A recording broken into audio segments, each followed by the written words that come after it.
Okay, so with the Sonic the Hedgehog Marathon done and over with, it's finally time to get to a series that a lot of you wanted me to tackle since I first introduced the month of gimmick for this channel.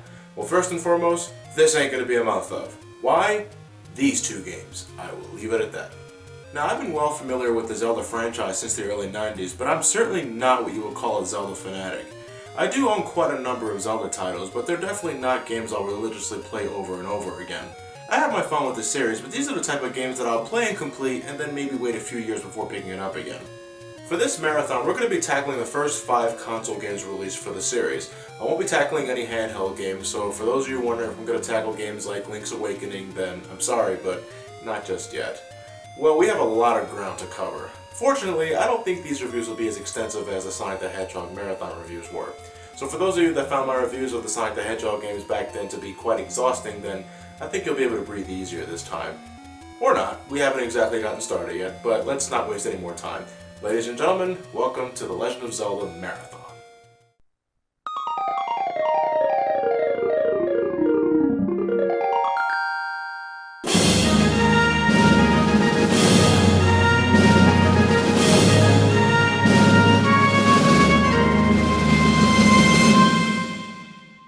Mr. Miyamoto, we meet again. Or should I say, Miyamoto and Takashi Tezuka.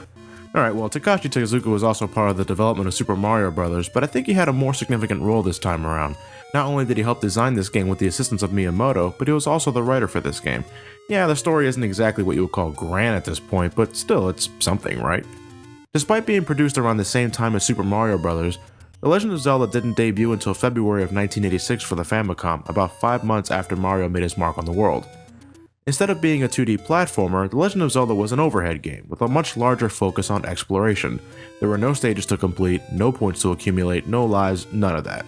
Your goal was to use your wits and courage to explore the open world, collect weapons and accessories to build up your strength, and solve the many puzzles and obstacles the game would persistently throw at you. I'm guessing since this game was developed in conjunction with Super Mario Bros., the story is rather similar to that game. I'm not too sure about that, but I think it's a safe assumption. The Prince Darkness Ganon has stole one of the Triforce with power and yeah, you know what, this just screams early NES translation, so allow me to paraphrase, which would actually mean going into a bit more detail than what this intro screen offers. The land you travel in is known as Hyrule. The princess of this land is Zelda. One day, Zelda was kidnapped by Ganon, one end there, who was an evil wizard that held a piece of the Triforce in his possession. The Triforce as a whole is made of 3 separate triangles that each represent a different attribute: power, wisdom, and courage. Ganon is the holder of the Triforce of power, while Zelda is the wielder of the Triforce of wisdom. The Triforce of courage, well, as of this game, doesn't technically exist yet, so the Triforce in this game is pretty much a dual force. Ganon wants Zelda's Triforce all to himself, but before he can nab it and the princess, Zelda smashes the Triforce of Wisdom into 8 pieces and scatters them all over Hyrule. Your role as the hero is to locate all pieces of the Triforce of Wisdom, defeat Ganon, and save the princess. The hero can be named anything you want, but canonically the boy is known as Link, apparently because Miyamoto wanted this boy to represent the link between the game and the player. It makes sense, but I'm going to call him Johnny anyway. And Bort. Hey Bort. The name of the game is fairly simple. As Link, you'll need to travel all over the land of Hyrule to locate the 8 different dungeons scattered across the field, defeat the boss inside, and collect a piece of the Triforce located just beyond the boss room. The game structure is also fairly standard. Whatever is equipped to the B button, Link can use the B button, with the sword being applied to the A button. The hearts on the top right of the screen represent Link's health. The amount of damage Link takes really all depends on the enemy itself, so while a projectile from an Octorok may only deal about half a heart's worth of damage, a sword beam from a centaur may take away an entire heart point. When you begin your journey, Link can't do shit except walk. Luckily, a quick trip to the cave your eye should immediately be drawn to will score your first weapon, the wooden sword. Eventually, by conquering more and more dungeons, Link can not only obtain the means to travel through different regions of Hyrule, but he can also score additional weapons like a bow and arrow, or a boomerang, or a magical rod, along for long-range combat. Link can attack with his sword in a total of 4 directions: north, south, east, and west. When at full health, Link can shoot a beam from his sword, which is damn near essential for dealing with certain enemies. It also just makes your encounters with enemies easier overall, but I'll tell you, there's something very aggravating about getting hit and losing this ability until you're back at full health. When you're not attacking enemies, you can block enemy projectiles with your shield just by facing the attack. It won't block every projectile, but it does block a number of things, like arrows and rocks. You can later purchase a bigger shield that lets you block certain energy attacks as well, assuming you know where to buy it for cheap. Besides dropping hearts to restore your health or the occasional fairy that restores a larger degree of health, enemies can also drop rupees, which is this game's currency. Located in many caves all across Hyrule are shops that Link can visit to purchase items to expand his arsenal. This can range from a candle, which you can use to burn bushes to discover secret passages, a ring which increases your defenses, bombs that can be used as a weapon or used to reveal secret passages, or the bigger shield like I mentioned earlier. Sadly, a lot of these items are pretty expensive, so in order to afford any of these upgrades to begin with, you'll need to collect a lot of rupees, or know where to locate secret shops that sell certain items at a discounted price. Now, collecting rupees doesn't necessarily have to be a chore, assuming you know where the best places are to collect them. In fact, there are secret rooms located all throughout Hyrule that not only contain methods of scoring a bunch of rupees at once, but also contain friendly creatures that award you a potentially big sum of rupees just for locating them in the first place. Unfortunately, the secret places are just that, secret, and in order to find any of these places, you need to know what bush to properly burn with your candle, that you first need to purchase by the way, or what mountainside you need to bomb. But you also need to be cautious of what bush you burn or what mountainside you bomb. Sometimes the secret room inside can contain a friendly guy who awards you rupees, and other times it can be a frenzied old fuck who forces you to pay out for the door repairs. Door repairs? It's a fucking bush! The process of finding these secret places can be tremendously mind-numbing, assuming you don't use a guide or map of any sort. Ladies and gentlemen, this game is something I like to call a guide game. A game I think you cannot possibly enjoy without some sort of outside assistance. When The Legend of Zelda was first released, it came with a detailed manual that offered you tons of tips and tricks that can make your journey a little more comfortable. The game itself even tells you to look up the manual for details. Without a guide, you're going to spend about 70% of your total game time absolutely confused with no idea where the hell to go. I consider it to be as bad as Simon's Quest in that regard. In addition to Hyrule not really containing any memorable set pieces, the game's map is totally worthless. Yes, that gray blank box on the top left side of the screen is your map of Hyrule. Well, fuck that.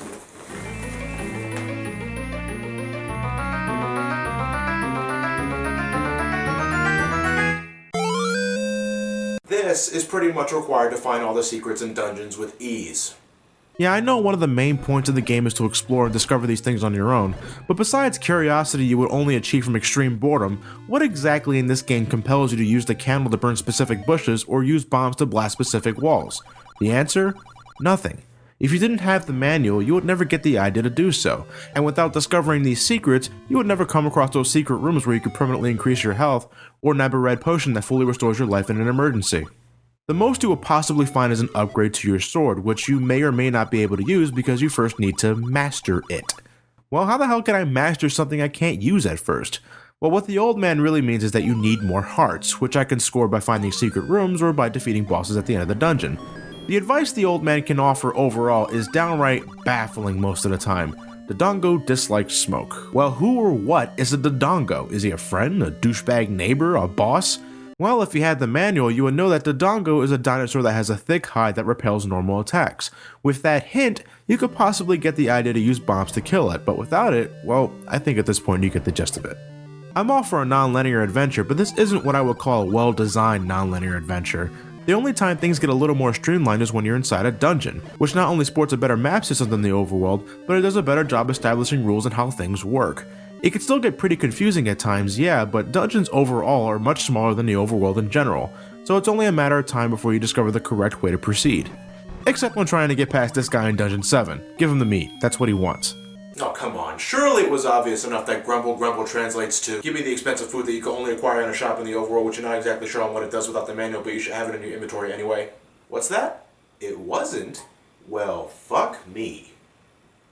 Unfortunately, besides the game being the pinnacle of confusing, it's also pretty damn difficult. This is mainly because of two things: certain types of enemies you can encounter and Link's overall control. You won't have many issues to deal with in the overworld in terms of enemy encounters. Most of the time you're given enough room to breathe and strike enemies with ease. Dungeons, however, pull no punches. In the beginning it's not so bad. You got style foes who go down pretty easily, or little Hershey kisses that put up no fight whatsoever.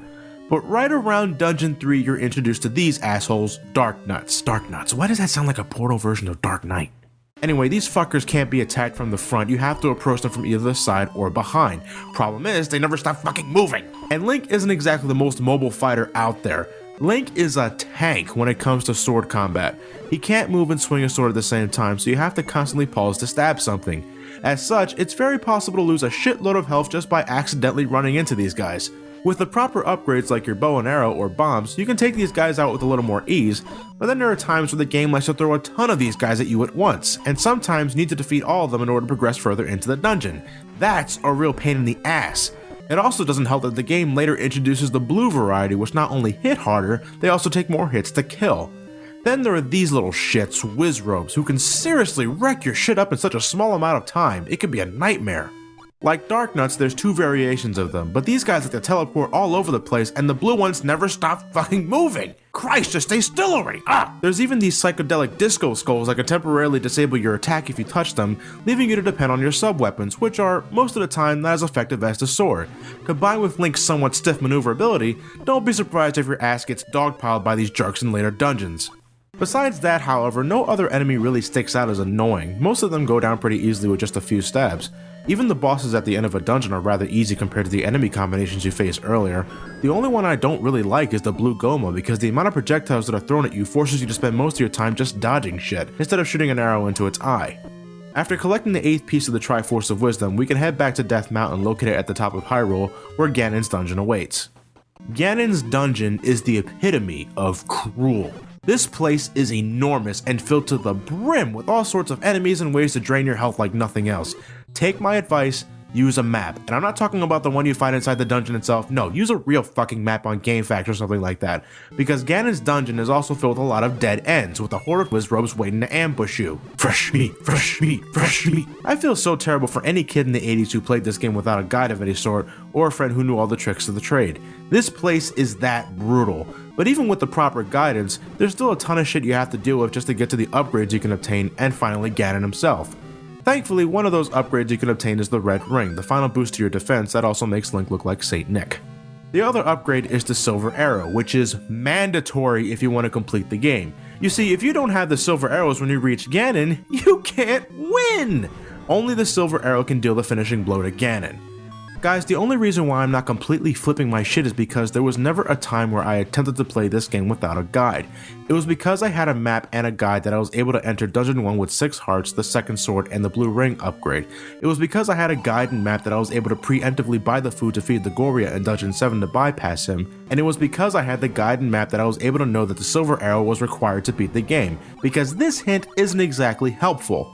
The Legend of Zelda, like I stated earlier, is a game I honestly think you can only enjoy with a guide and map. Without one, this game is barely playable. And maybe I'm just being a bit too harsh here, or maybe I've just been spoiled by other, better games in the series, but that's truthfully what I think. This game may have been amazing back in 1986, but in 2013, it's become very archaic. Well, by injecting Ganon with some Silver Arrow, that son of a bitch explodes, leaving behind the Triforce of Power. Beyond the upper door awaits Zelda, and by reigniting the two, the game is finally over.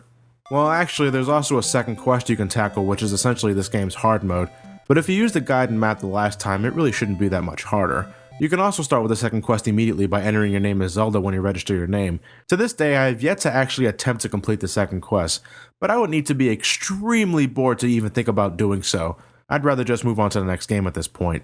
Damn, did I really die 20 times during the Let's Play? Well, I think it's pretty obvious at this point, but I don't think this game has aged very well. Even with outside assistance, Zelda 1 is still rather ancient in terms of gameplay and structure. While Link is pretty efficient with handling threats, I don't think he's efficient enough. Hyrule is a bit too barren for my taste, and it doesn't help that people you are able to communicate with don't offer anything of real use, except for shopkeepers. Yes, that is expensive, good sir. The soundtrack is rather minimalistic, not just in terms of variety, but song length as well. I don't think there's one song in this game that lasts longer than 20 seconds without looping. However, I can kind of forgive that seeing that this is an early NES game, and I do legitimately enjoy most of the songs. The overall theme would later become the main theme for Link and the series in general actually, and it's something I never really tire of. I also really enjoy the credits theme, it's so goddamn catchy! Koji Kondo, stop doing this to me. I won't say much for the graphics, I think they've aged about as well as Super Mario Bros. Actually, and it isn't too guilty of copying and pasting for the sake of padding. Despite the game not being great now, back then it was a sensation. Like Super Mario Bros., The Legend of Zelda set a lot of standards and expectations and was responsible for the resurgence of a few genres, like action games and RPGs. While it didn't sell nearly the amount of copies as Super Mario Bros., the game left just as big of an impact. It was also one of the first games to utilize a battery backup, allowing players to save their progress without the need of passwords. Back in the day, something like that was mind-blowing, and it only further cemented the legacy this game obtained. Could I recommend this game to the casual gamer? No way in hell. I think this game requires too much of a specific setup to get the most enjoyment out of it, from a normal experience anyway. There are people who like beating this game without using the sword or some other self-imposed challenge, but that isn't the point. I think only video game enthusiasts should attempt to play this if they're interested enough. I wouldn't classify this as a terrible game, but you're going to need to be quite the patient and durable player to get past this one, if not because of the confusing structure, then for its sheer difficulty. Sorry Zelda 1 fans, but hey, at least the gold cartridge is nice to look at. I only wish there was a way I could record directly off of my NES top loader. I have no problem using the virtual console, but still, I know some of you can't stand to see an 8-bit game stretched to a 16:9 ratio. Well, blame the Wii U and Hot Pog, not me. Alright, well that's one game done and over with. However, our adventures on the NES are not exactly done yet.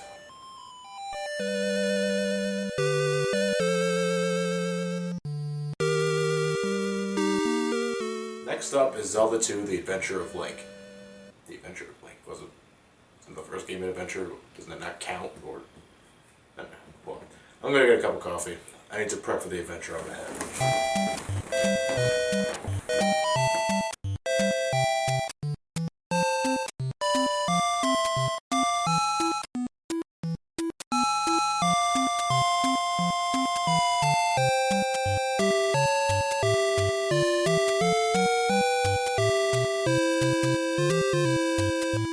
Without further ado, ladies and gentlemen, welcome to the Sonic the Hedgehog Marathon. We're doing it again, ladies and gentlemen.